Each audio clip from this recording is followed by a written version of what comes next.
Hai, Assalamualaikum. Saya Hairana dari kampus IAIN Palopo, Prodi Komunikasi Penyiaran Islam. Saya akan menyelesaikan tugas final mata kuliah Komunikasi Organisasi dengan dosen pengampu Ibu Ria Amelinda SIKOM MIKOM. Adapun judul materinya yaitu Demokrasi Organisasi. Hegemoni organisasi. Hegemoni dalam komunikasi organisasi melibatkan hubungan dominasi di mana kelompok-kelompok yang terpinggirkan atau dinilai kurang penting secara aktif setuju dan mendukung sistem kepercayaan dan struktur hubungan kekuasaan yang tidak mendukung. Hegemoni biasanya dipandang sebagai pengaruh negatif dalam tradisi kritis. Tetapi, Mambi mengatakan bahwa orang melupakan ketertiban, pertentangan, dan transformasi atau perubahan dalam hegemoni. Yang maksudnya bahwa hegemoni dapat memberikan cara berbeda dalam memahami berbagai konflik kepentingan yang terjadi dalam organisasi.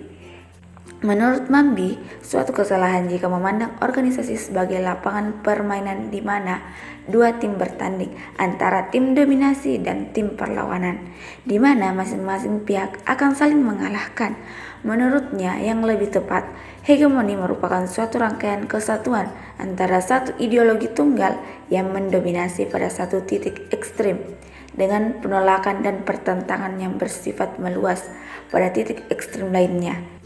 Gagasan Mambi mengenai hegemoni merupakan proses pragmatif, interaktif, dan dialektis antara pernyataan dan perlawanan. Hegemoni bukanlah suatu pernyataan mengenai kelompok yang aktif dan berkuasa yang mendominasi kelompok pasif yang tidak memiliki kekuasaan, tetapi suatu proses pengaturan kekuasaan yang muncul sebagai suatu proses aktif, konstruksi sosial oleh berbagai kelompok. Hegemoni adalah hasil atau akibat yang diperlukan baik atau buruk pertarungan kelompok-kelompok kepentingan dalam tindakan mereka sehari-hari. Isu gender dan ras. Menurut John Ecker, tahun 1990 mengemukakan bahwa secara fundamental merupakan bentuk atau formasi sosial berdasarkan gender. Dengan kata lain, bahwa organisasi dibentuk oleh gender. Menurut Angela Trethewey adalah seorang pemikir feminisme dalam bidang komunikasi organisasi. Dalam penelitiannya yang mengatakan bahwa organisasi didominasi oleh hegemonitas kaum pria. Dalam penelitian secara khusus, yaitu tertarik pada daya tarik fisik tubuh wanita dan pengaruhnya dalam lingkungan kerja.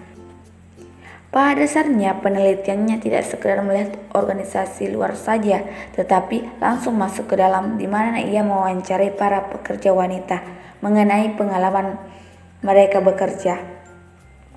Salah satu hasil dari penelitiannya terhadap seseorang pekerja wanita profesional mengenai bagaimana mereka menilai tubuh mereka dan strategi yang digunakan untuk mengelola tubuh mereka. Penelitian Trethewey mengatakan bahwa tubuh wanita bersifat sangat seksual karena tubuh wanita memiliki kecenderungan untuk meluap dan menunjukkan berbagai pesan yang diinginkan. Wanita tidak pernah mengetahui kapan tubuh mereka bisa menunjukkan pesan dan makna yang tidak diinginkan itu. Namun ternyata para wanita itu menolak gambaran yang diberikan kepada diri mereka sebagai pihak yang fasik, pasrah dan kekurangan, dan berupaya menemukan berbagai cara untuk melawan konstruksi terhadap diri mereka. Trethewey mengemukakan bahwa berbagai bentuk perlawanan atau resistensi tersebut menjadikan wanita merasa kuat hingga mereka dapat membayarkan atau merencanakan alternatif dalam mendukung kehidupan sehari-hari. Karen Askov dan Brandon Allen melanjutkan penelitian pemikiran feminim mengenai organisasi. Mereka mengatakan bahwa organisasi tidak saja bersifat sangat gender, tetapi juga sangat rasial. Beberapa pesan implisit terkait dengan organisasi sebagai sifat rasial, yaitu yang pertama, ras adalah persoalan warna kulit manusia. Kedua, ras menjadi relevan bila fungsinya melayani kepentingan organisasi terkait dengan kreativitas atau produktivitas organisasi yang dimiliki oleh sumber daya manusia. Yang ketiga, persoalan perbedaan budaya dan perbedaan ras dipandang sama saja dengan perbedaan antar negara dalam hubungan internasional.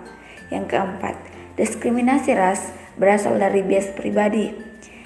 ketika jumlah mayoritas ras sedikit di tempat kerja, tetapi ketika mayoritas meningkat, maka diskriminasi pada akhirnya akan hilang sendirinya. Yang kelima, tempat kerja dan pekerja kulit putih adalah norma yang menjadi acuan. Kebisuan. Menurut Claire, tidak ada cerita yang berdiri sendiri karena setiap cerita selalu terkait dengan cerita lainnya. Selain itu, setiap cerita memiliki elemen-elemen yang sengaja tidak diungkapkan atau sengaja didiamkan, khususnya mengenai orang-orang atau komunitas yang terpinggirkan. Menurut pendukung teori ini, diam atau kebisuan tidak selamanya menunjukkan makna yang tidak pasti. Makna yang tepat terkadang lebih dapat ditunjukkan dan diterima melalui sikap diam. Diam adalah konteks budaya juga menyampaikan makna. Contohnya, pada budaya masyarakat Jepang. Misalnya, sikap diam seorang gadis yang dilamar seorang pria menunjukkan bahwa ia menerima pinangan tersebut.